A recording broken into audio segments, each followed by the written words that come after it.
Shalom. Shalom. Shalom. Peace and wholeness. Can't have wholeness without peace. Rabbi Westerreich, that was a beautiful drash about holiness and about the potential for us to build the world back to shalom, to wholeness. And as you said, this week is all about Kadoshim. It's all about holiness. And our 3 B'nai Mitzvah students know that better than everybody. They've been studying about holiness, holiness, holiness, holiness this whole year. And holiness is not, it's really not overrated. I think it's kind of underrated. It's kind of a strange word, holiness. We don't use it that much, but in Judaism, we do kadosh all the time. When our students come up to lead the Kiddush, it's the same root of kadosh, of holiness, of sacred, of unique, of special. And they're not making the grape juice or the wine magically sacred. It's the time that we're in when we say the blessing that is sacred. When a couple stands under a chuppah, the Jewish word is kedushin, to make one person sacred or holy or different, unlike any other person in the world to them.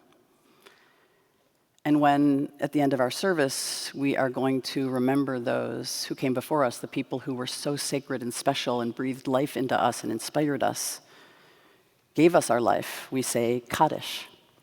We memorialize their lives. We live in a world that feels very terrible. It doesn't even feel ordinary sometimes. Sometimes I wake up and I think, wow, I hope it's an ordinary day today, just because the days have been really hard.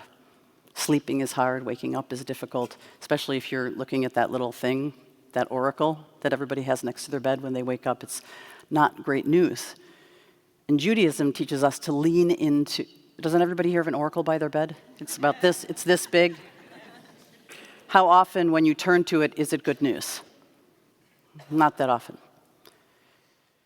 So Judaism says the world is not yet holy, it's not yet complete, but it can get better.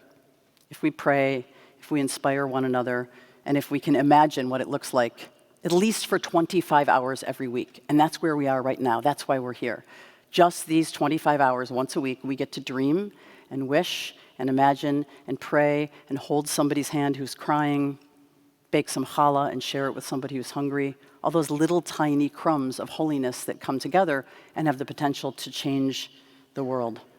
And when we think about broken world, we think about the teaching in our tradition. And Rabbi Yitz Greenberg says, Jewish tradition deals with this challenge of a broken world by creating sacred time and sacred space. The future perfected world is brought forward into the present in the form of a mini cosmos, a miniature version of the ultimate goal. In the realm of time, the Torah carves out one day, this day, that we are celebrating together. Abraham Joshua Heschel calls it Shabbat, the palace in time. During these 25 hours, one experiences the ultimate reality to come, not the way the world is, but the way the world ought to be. This is not so much a problem or a prohibition not to do any labor, not to do any work, but it's an imagined future fantasy. Imagine if just 1/7 of your life you didn't do any work, you didn't create, you just were. You absorbed the wonder of creation. Rabbi Greenberg says this is the covenantal method of world transformation, this tiny secret that we have called Shabbat that's not just for the Jews, it's holy time for everybody. He says, start by redeeming one day, then widen the liberation steadily from Saturday into Sunday and then Monday until all 7 days are perfect days.